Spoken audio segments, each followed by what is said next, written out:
मी हा सगळा माझा हा खजाना मांडून बसले आणि तसंच काहीतरी स्पेशल कारण आहे. कारण डॉक्टर बाबासाहेब आंबेडकर यांच्या जयंतीनिमित्त आमच्या सोसायटीमध्ये छान छोट्या उद्योजकांसाठी काहीतरी प्रोत्साहन म्हणून स्टॉल लावायला सांगितलं. आणि आपण तर स्टॉल लावलाच पाहिजे ना, कारण इतक्या साऱ्या काही काही गोष्टी असतात. तर मी असं शोधत होते की काय काय वस्तू आहेत, बघूयात तरी माझ्याकडे. तर भरपूर सारा खजाना मला मिळालेला आहे आणि मी तुम्हाला दाखवते की माझ्याकडे काय काय आहे. तर मी पहिल्यांदा फ्रॉक पासून सुरुवात करेन. मी या कॉटनच्या फ्रॉक छान असे इतकी सुंदर या उन्हाळ्यासाठी मस्त अशी अशा पद्धतीची ही फ्रॉक आहे. ह्या आहेत संक्रांतीसाठी शिवलेल्या होत्या, त्या घरातच होत्या. तर म्हटलं बघूया स्टॉल मध्ये लावूया, काही विकल्या गेल्या तर ठीक आहे. ही सुद्धा एक छानशी कॉटन मधली छान फ्रॉक आहे. तुम्हाला सुद्धा जर यातलं काही आवडलं तर तुम्ही मला मेसेज करू शकता. ही मस्त अशी पैठणीतली फ्रॉक आहे. तर हा आहे फ्रॉकचा स्टॉक.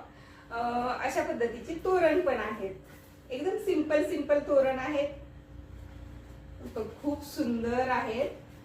तर तुम्हाला सुद्धा यातलं काही पाहिजे असेल तरी तुम्ही मला मेसेज करू शकता. तर या काही छान छान डिझाईन्स आहेत माझ्याकडे अशा पद्धतीच्या.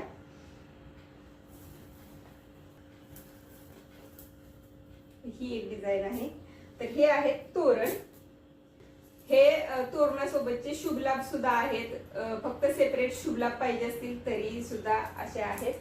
हे छोटे छोटे नैवेद्य वस्त्र आहेत, खूप सुंदर आहेत. आणि त्यातले हे मोठे नैवेद्य वस्त्र आहेत. हे अशा पद्धतीचं आहे. हे सर्कल मध्ये आहेत, छान छान वेगवेगळ्या कलर्स मध्ये. मी हे काही बनवून ठेवलेले होते प्रोडक्ट, तर तेच मी आज त्यांच्यासोबत शेअर करणार आहे. आणि एक आहे ते म्हणजे हे मस्त असं दाराच्या बाजूला लावण्याचं लटकन. ते सुद्धा खूप सुंदर आहे. हा एक घागरा आहे अशा पद्धतीचा. हा बघू शकता मस्त असा 2 वर्षाच्या मुलीसाठी आहे. हा मस्त असा खणचा घागरा आहे. तर हा सुद्धा आहे.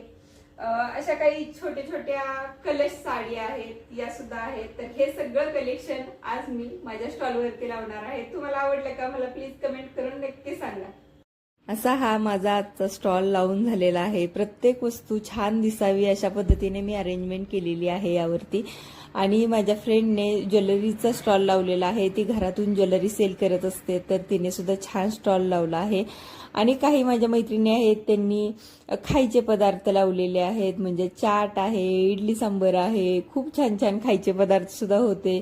लहान मुलांनी गेम्स ठेवल्या होत्या आणि काहींनी कपड्यांचे शॉप, म्हणजे त्या घरातूनच जे सेल करत असतात तेच आज स्टॉलवरती लावलेलं होतं.